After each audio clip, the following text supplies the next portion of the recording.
तो आप सभी का स्वागत है मेरे यूट्यूब चैनल में। आज हम क्लास 10 का मैथ का चैप्टर नंबर 1 वास्तविक संख्याएं का एग्जाम्पल नंबर 5 और 6 और 7 देखेंगे। ठीक है, तो एग्जाम्पल नंबर 5 देखते हैं। एग्जाम्पल नंबर 5 क्या कहता है?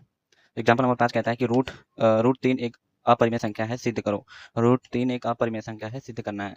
तो इस क्वेश्चन को हल करने के लिए सबसे पहले हम क्या करेंगे? कहेंगे माना, सबसे पहले हम रूट 3 को परिमेय संख्या मान लेंगे। कहेंगे माना माना रूट 3 एक परिमेय संख्या है। माना रूट 3 एक परिमेय संख्या है।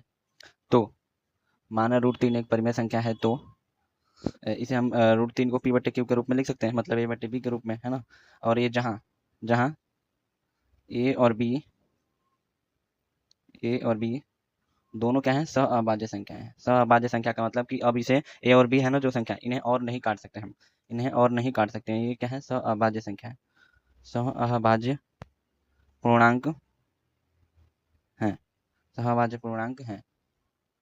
दोनों तरफ क्या करेंगे? वर्ग करेंगे। लिखेंगे दोनों तरफ वर्ग करने पर, दोनों तरफ वर्ग करने पर अगर हम इसका रूट है रूट 3 स्क्वायर, ठीक है, इसका हम वर्ग करते हैं, ठीक है, और यहाँ पे ए और बट्टे बी का वर्ग करते हैं, तो हमारे पास क्या मिलेगा? इसका अगर वर्ग करेंगे हम, तो वर्ग करेंगे तो यहाँ पे होगा 3, ठीक है, और इसका वर्ग करेंगे तो ए स्क्वायर, और इसका करेंगे तो बी स्क्वायर, ठीक है। तो क्या करेंगे? इसे हम मानेंगे समीकरण।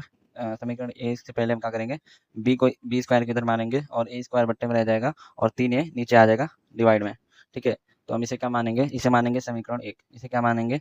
समीकरण 1, ठीक है। तो लिखेंगे यहाँ यहाँ a/3 सी है, जहाँ अब जैसे सॉरी, यहाँ पे सबसे पहले हम यहाँ यहाँ क्या करेगा? ये यहाँ ये 3 है जो वो ए स्क्वायर को भाग करेगा। क्या करेगा? 3 ए स्क्वायर को विभाजित करता है, विभाजित करता है।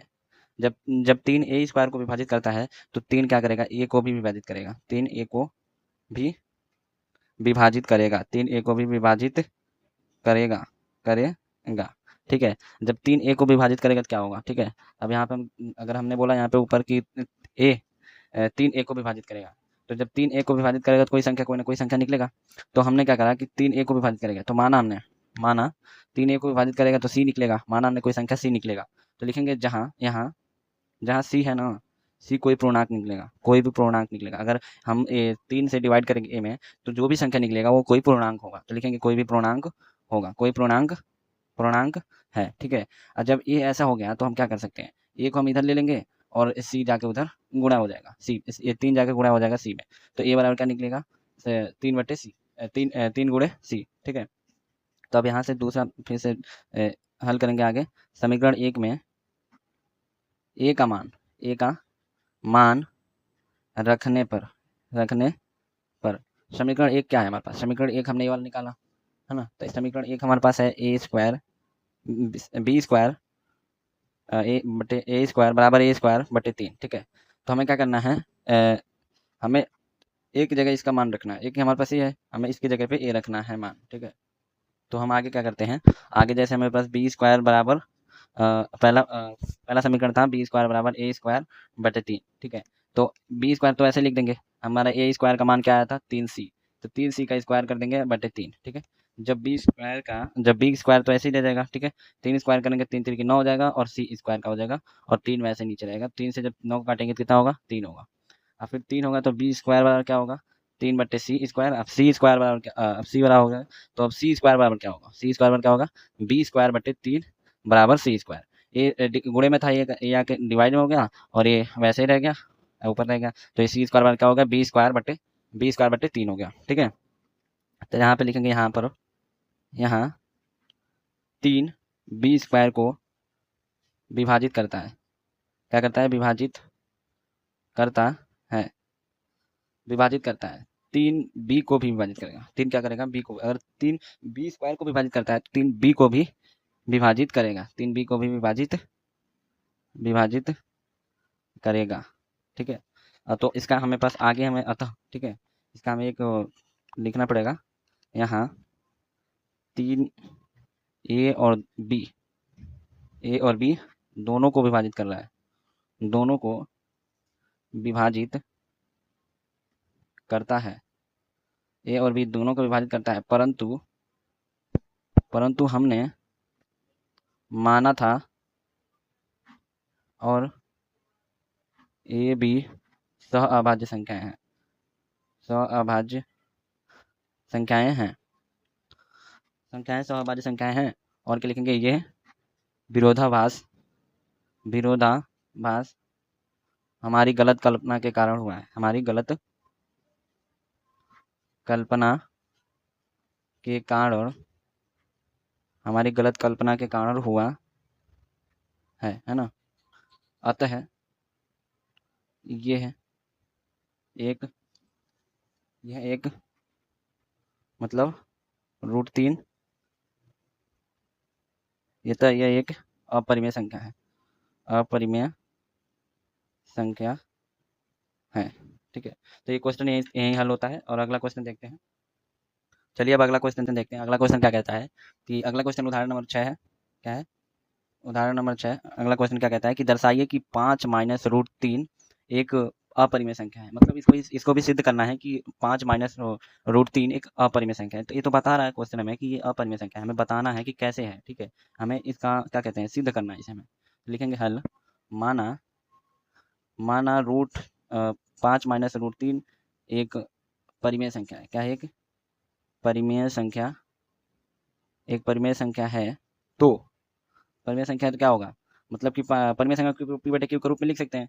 तो यहाँ पर हम ए बटे बी के रूप में लिखेंगे। इसको काट देंगे, तो काटेंगे जब पी बटे क्यू को, तो हम ए बटे बी के रूप में पाएंगे उसे। तो लिखेंगे यहाँ ए और बी दोनों सह अभाज्य संख्याएं हैं। क्या है? दोनों सह अभाज्य, सह अभाज्य मतलब को प्राइम नंबर। इसको और नहीं काटा जा सकता है, मतलब। ठीक है, पूर्णांक है। ठीक है, अभी पूर्णांक है, हमने ऐसे कर लिख दिया, इसे पी बटे क्यू के रूप में लिख सकते हैं। तो हम इसे बाहर ले लेंगे। ठीक है, √3 माइनस का बराबर ए बटे बी तो रहेगा ही रहेगा, और एक प्लस का इधर जाके क्या होगा, माइनस का। तो बटे में 1 लिख सकते हैं, बटे में 1 लिख सकते हैं इसके। तो जब इसका हम एलसीएम लेंगे तो √3 बराबर क्या होगा, एलसीएम ले लेंगे तो होगा बी ए माइनस 5b। ठीक है, और जब इसको पूरी तरीके से हल करेंगे तो ये √3 और 5 हो जाएगा। ठीक है, 5b माइनस ए और बटे बी हो जाएगा। तो ये हमारे पास हो गया समीकरण नंबर 1। ठीक है, समीकरण नंबर 1 हो गया। सॉरी, ये समीकरण नंबर 1 नहीं हुआ, अब यहाँ से हल हो चुका है। ठीक है, तो यहाँ पे हम क्या लिखेंगे, यहाँ 5b माइनस ए बटे में बी एक क्या है, ये एक परिमेय संख्या है, ये एक परिमेय संख्या है। तो √3 भी एक परिमेय संख्या होना चाहिए ना, क्या होना चाहिए, परिमेय संख्या होनी चाहिए। देखिए, अब ये जब बराबर में है तो रूट हमने माना इसे परिमेय संख्या है, तो ये जब बराबर में है तो बराबर होना चाहिए ना। जब ये परिमेय संख्या है तो ये भी परिमेय संख्या होना चाहिए। तो इसके ऊपर हम कह सकते हैं कि भाई ये भी जब परिमेय संख्या है तो ये भी परिमेय संख्या होना चाहिए। लेकिन हमें पता है कि √3 एक अपरिमेय संख्या है। ठीक है, हमें पता है कि √3 एक अपरिमेय संख्या है। तो लिख देंगे अतः, पहले लिखेंगे परंतु जब हमें पता है कि √3 तो एक अपरिमेय संख्या है। क्या है? अपरिमेय संख्या है, अपरिमेय संख्या है। ये विरोधाभास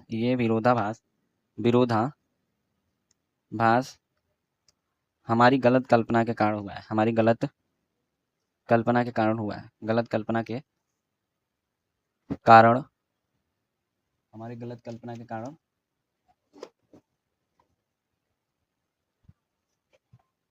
हमारी गलत कल्पना के कारण हुआ है। अतः 5 माइनस √3 एक अपरिमेय संख्या है। क्या है? अपरिमेय संख्या है। हमने ये सिद्ध कर दिया भाई कि ये अपरिमेय संख्या है। अब चलिए अगला क्वेश्चन देखते हैं। अगला क्वेश्चन क्या दे रखा है कि उदाहरण नंबर 7, उदाहरण नंबर 7 क्या कहता है, उदाहरण नंबर 7 कहता है कि दर्शाइए कि √3 है ना, √3 √2 एक अपरिमेय संख्या है। तो हमें पता है पहले से यह अपरिमेय संख्या है, हमें सिद्ध करना है। ठीक है, तो हमें सिद्ध करना है, तो इससे पहले हम क्या करेंगे, पहले मान लेंगे ये क्या है, परिमेय संख्या है। तो माना 3√2 एक परिमेय संख्या है। क्या है? एक परिमेय संख्या है। जब परिमेय संख्या है तो हम इसे p बटे q के रूप में लिख सकते हैं, तो हम इसे काट के लिख देंगे a बटे b के रूप में। a बटे b क्या हो जाएगा यहाँ, जहाँ a और b दोनों क्या है, सअभाज्य संख्या है, सअभाज्य पूर्णांक है, सअभाज्य पूर्णांक है। ठीक है, सअभाज्य पूर्णांक हो गई है। तो अब इसके बाद हम क्या करेंगे, दूसरा स्टेप में हम क्या करेंगे, रूट 2 को बाहर निकाल लेंगे और ये को तो ऊपर रहने देंगे। जब ये गुणे में है तो इधर आ जाएगा, नीचे आ जाएगा भाग में। ठीक है, भाग में आ जाएगा नीचे। अब ऐसे हो गया, अभी हो गया। ठीक है, हमें पता है कि ए बटे, ठीक है, ए बटे अगर 3b है तो ये एक परिमेय संख्या है। ठीक है, जब ये परिमेय संख्या है तो रूट 2 भी तो परिमेय संख्या होना चाहिए। मैंने क्या कहा कि दोनों बराबर होते हैं, जब बराबर होगा तो ये भी जो, अगर मान लो इसे हम मान लेते ये प्राकृतिक संख्या है फॉर एग्जाम्पल, तो आगे वाला भी इसका प्राकृतिक संख्या ही होना चाहिए। ठीक है, तभी बराबर हम मानेंगे। ठीक है ना, तो इसीलिए जब ये परिमेय संख्या है तो ये भी तो परिमेय संख्या होना चाहिए, लेकिन कहाँ बराबर आ रहा है, बराबर नहीं आ रहा है। ठीक है, तो लिखेंगे यहाँ